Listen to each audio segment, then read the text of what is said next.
It first. An independent woman. I'm free. It looks like we're all out of office snacks, but Apop was supposed to have a little movie night tonight, and I was hoping that we'd have some onigiri as a snack. Because of that, I'm gonna ask 2 Apop members if they can compete to make their favorite onigiri recipe, and I'll make sure that whoever brings the best one gets a little prize. Hi, Marianne. I'm gonna go with something more simple and classic. I'm gonna be making a spicy tuna onigiri. Hi, my name is Brittany, and today I'm going to be making an onigiri inspired by Jasmine Pak's sushi bake recipe. For my onigiri, I have rice, tuna. My filling is imitation crab, avocado, and masago, and on the outside it has powder of Takis. And I'm so confident that I'm going to win today because of my little secret ingredient, and because I won last time, and you know, if you win one, you should win again. Like she said, might have been first timer's luck. I'll win this time. So I'm opening up the tuna. This is the part I was not looking forward to because I don't know how to open cans. Ooh. Do you need a can opener? I got it. Okay, I'm starting off with some avocado, just cutting that up and mushing it first. Smells like tuna. I'm just gonna put all of it inside this bowl.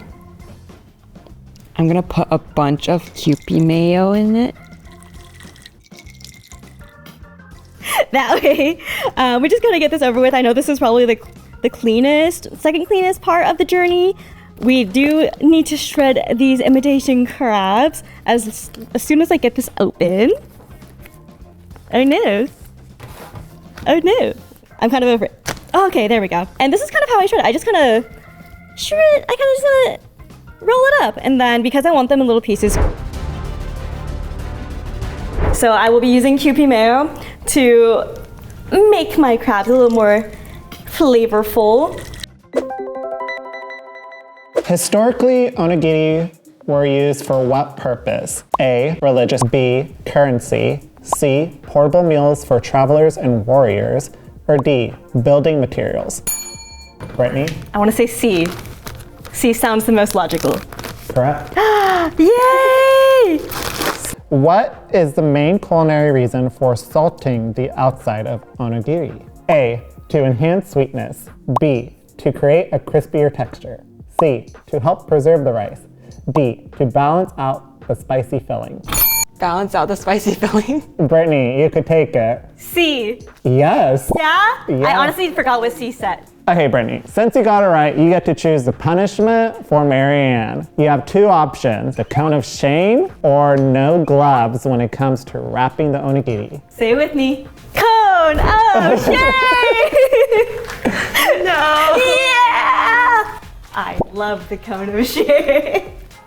It's okay. I am now crushing the Takis to make a little outside layer for the onigiri. Ready?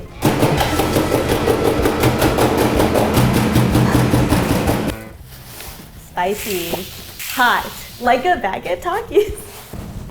There's still some tuna juice left. And then you add some water. Sprinkle a little bit of salt. Mix. And then I'm just gonna drizzle it over the rice. Okay, right now I got the rice layered. It's not like super pretty right now, but it's okay. After we make it into like those cute little triangles, then it'll be pretty. I don't think the message of her onigiri is good. Keep that in mind. That's okay. Right now I'm layering it. So furikake right here. I'm gonna put the avocado first. The imitation crab. Wow. Masago on it. That sounds right. I was gonna add soy sauce. I didn't do that. Okay, so I put some tuna, my filling inside the rice, but I'm gonna mold it and then just see how it goes. We're adding the last topping, sriracha and Kewpie mayo. It's a burger, you see? Where's my hug at? But look how huge this is. It's like the size of my hand. Oh, Marianne, you can take your coat off now, by the way. Really? Yeah. Oh my god, can you help? There's a Velcro. Oh, I can do it myself. Okay. Wow. An independent woman. I'm free. Wow. So I made 2 big boys, as you can see here. Some of the crab is actually sticking out, so luckily we have Nori over here to cover that up. Okay, so I made a little family set of onigiris. These are the 2 big ones, and this is like a small one. And then I'm making a baby one, which is a circle one. It's all coming together. Okay. And now we have a jelly donut. Wow. Yeah. Like their little thing is like a sumo band. So you gotta make them have character.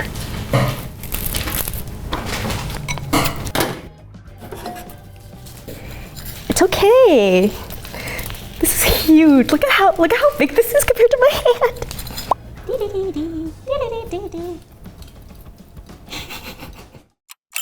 So I'm gonna show you how I like to make my onigiri, still keeping it very simple, but making it extra delicious. So starting with our filling, I like to have a spicy tuna based filling. This is Korean canned tuna. And I like to add a little crunch in the filling. So I'm adding a little bit of shallot. If you've never used a shallot before, it's like a teenage onion. Into our tuna, I'm gonna add our shallot.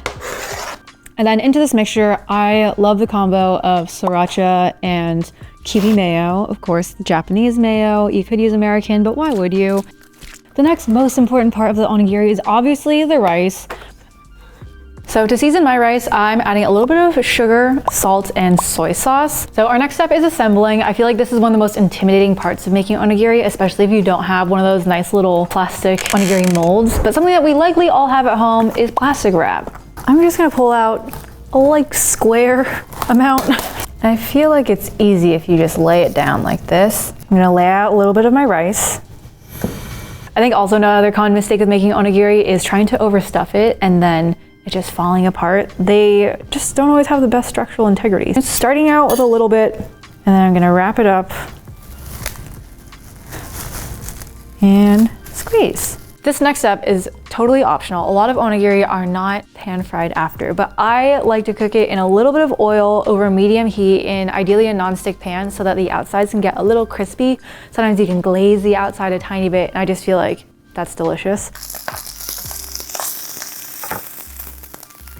Gonna add a little bit more oil for this other side. Because it's rice and super starchy, I feel like it does absorb a lot of the oil. And since this is the last side, we're finishing it up, I think it's really yummy sometimes to add a little bit of soy sauce and it kind of like cooks and glazes on the onigiri.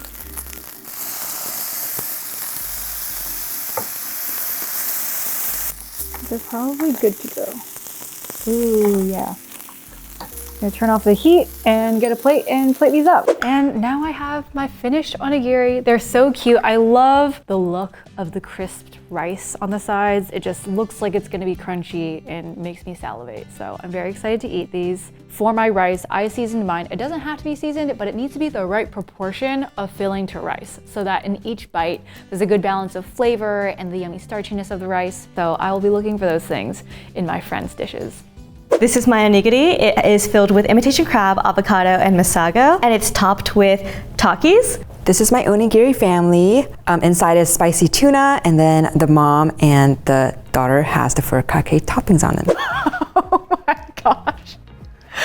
Brittany and Marianne told me their onigiri are done. There is so much more going on these plates than I was expecting. These have faces. They have thoughts, feelings, and emotions. I think I'm gonna start with this one. Also, is this a Mickey Mouse or a heart? There's like sriracha hearts. That's so cute. So we're gonna break it open. Do I see some spicy tuna in there? Right up my alley. It might not actually be spicy. I'm not sure I made that up, but looks very similar to mine. There's something crunchy on the top too. I don't know what this crunchy bit is, but I have a feeling it's mixed in with like the furikake on the side. It's not super spicy. I don't know if it was meant to be spicy or not. It's creamy, it's savory. This has a really good tuna to rice ratio, so it's not too ricey. The presentation is adorable. Yeah, but I can't say anything before I try this one. I'm gonna take this one. This one is very pretty. Duochrome, if you will. It looks so good. I see imitation crab. I see masago, I think like the little fish eggs. I see some avocado. It's literally like a little California roll. That is so well assembled. I think they're Takis. Powder of Takis. Points for invention, points for fusion. That's really good. Those are like right balance of flavors. Like a good amount of saltiness. Oh, you guys did such a good job. Oh my gosh. That's in the building. Well, thank you guys so much for making these. I feel like these are like perfect little snacks for a movie. They were honestly really delicious. Okay, from a presentation perspective, they're both very fun and cute, but this is so adorable. And then like they have expressions, but then taste-wise, I think the combo of all the flavors and textures in this one, especially the masago with the avocado and everything. I wanted to keep eating it. I think the one that I would want to keep eating and that I'd be like, yo, everyone on Apop, you need to eat this onigiri. Probably gotta be this one. Probably gotta be this one. Okay, so is this Brittany's? It is mine. Oh my gosh! Oh, such a good job. Oh my god! Two-time champion! But you did such a good job, Marianne. It's so good. Thank you guys so much. These were so good. And congrats, Brittany. Did such a good job. Let us know what you'd like to see us make next for our little cooking competition. And we'll see you soon. Bye.